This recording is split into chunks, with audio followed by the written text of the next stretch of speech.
원데이 임플란트라는 말은 사실 교과서에 나오는 말은 아니에요. 이제 뭐 마케팅의 일환으로 이제 그런 말을 대중에 노출을 시키다 보니까 이제 환자분들이 원데이 임플란트라는 말이 익숙한 거거든요. 그래서 원데이라는 또 단어가 주는 또 의미가 하루 만에 임플란트를 할 수 있어? 라고 환자분들이 생각을 하실 수 있는 단어라 이제 원데이 임플란트라는 말을 이제 정의하기는 사실 조금 약간 두루뭉실한데 이제 보통 상식적으로 환자분들이 원데이 임플란트라고 생각을 하시는 부분에 대해서 말씀을 드리자면 이제 임플란트를 심은 날 치아까지 만드는 거를 보통 많이들 얘기를 하죠. 즉시 부하, 바로 쉽게 만드는 거를 줄 수 있는 조건이 여러 가지 연구 결과들을 보면 조건들이 있어요. 이제 내 뼈에 몇 미리 이상 고정돼야 되고 예를 들면 발치하고 나서 바로 임플란트를 하는 경우도 많거든요.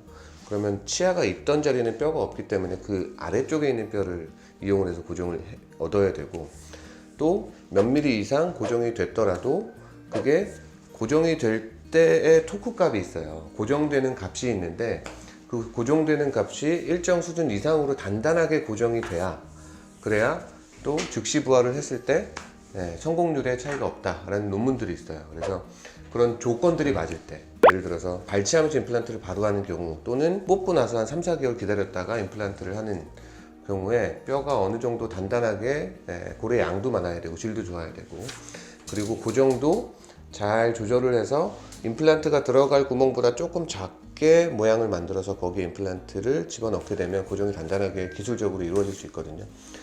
그런 경우에 이제 바로 본을 떠서 임시치아를 만들거나 아니면 내비게이션 임플란트라고 해서 CT로 스텐트를 만들어서 바로 임플란트를 그 자리에 내가 계획한 대로 심으면 임시치아까지도 미리 만들어 놓을 수 있거든요.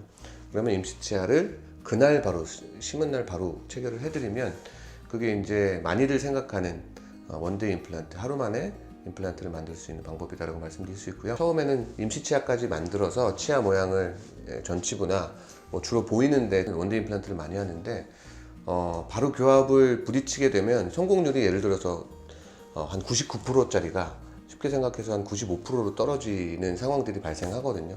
술자 입장에서는 이제 환자를 계속 보니까 저희 입장에서는 100명 중에 1명 문제가 생길까 말까 한 치료가 좋은 치료인데 100명 치료했을 때 한 4, 5명이 문제가 생기는 치료는 또 술자 입장에서는 그런 위험 부담을 할 필요는 없거든요. 그래서 바로 세라믹까지 만드는 거는 저는 추천드리고 싶지는 않고 임시치아까지 만드는 원데이 임플란트는 어느 정도 조건만 맞으면 가능하다. 그리고 환자분들이 그렇게 해드렸을 때 만족도도 굉장히 높다라고 말씀드릴 수 있을 것 같습니다.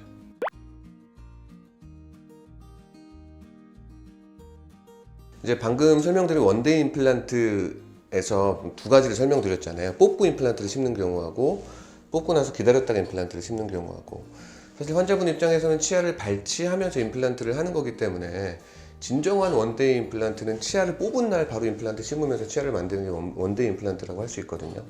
네, 그런 경우도 아까 말씀드리는 것처럼 조건이 맞아야 돼요. 아래쪽에 뼈가 충분하고 고정도 단단하게 이루어져야 되고 근데 보통 앞니 같은 경우는 심리적으로 굉장히 중요한 부위여서 고정만 단단하게 되면 저 같은 경우는 뽑은 날 바로 본 떠서 치아를 만들거나 미리 임시치아를 준비해서 그날 바로 체결을 해드립니다. 앞니 같은 경우는 장점이 보이는 것도 있지만 그 치아 사이에 있는 치간 유두라고 하는 그 잇몸이 있거든요. 치아와 치아 사이에 그 뿌리 쪽에 있는 잇몸, 뻥긋 튀어나와 있는 잇몸을 치간 유두라고 하는데 그 잇몸은 발치를 하고 가만 놔두면 옆에 지지하는 치아가 없어지면 그 잇몸이 쭉 내려가요. 그래서 그 부분을 지지하기 위해서도 바로 임시치아가 들어가는 게 앞니에서는 굉장히 중요합니다. 그래서 이제 전치부 앞니 쪽에서는 이제 즉시 로딩 이제 바로 치아를 만드는 거를 저는 선호하는 편이고요. 어금니 같은 경우는 굳이 이제 안 씹히게 만들어놔도 음식물은 부피가 있기 때문에 볼륨이 있는 음식물이 들어가면 실제로 떠 있어도 물었을 때 주변 치아보다 떠 있게 만들어도 당연히 힘이 가해지게 되거든요. 그러면 가끔 문제가 생겨요. 그러면 치료 기간이 원래는 한 2, 3개월로 잡아놨던 게 임플란트가 한번 움직이면 다시 처음부터 시작이에요. 그러니까 치료 기간이 오히려 더 길어지는 거라 그래서 어금니 같은 경우는 정말 필요한 경우에 무치약 부위가 많을 때 예를 들어서 치아가 하나도 없다라고 하면 그때는 임플란트를 여러 개 심어서 즉시 부활을 하더라도 바로 힘을 주더라도 여러 개의 임플란트가 같이 힘을 받기 때문에 바로 치아를 만드는 거는 가능합니다. 큰 문제가 안 생기는데, 예를 들어서 한두 개의 임플란트를 한다, 어금니 쪽에. 그런 경우에는 굳이 바로 치아를 만드는 게 장점보다는 단점이 더 큽니다. 그래서 어금니 쪽은 정말 필요한 경우에만, 또는 치아가 많이 없는 경우에만 임플란트를 조금 위험을 감수하더라도 내가 잘 먹어야 된다.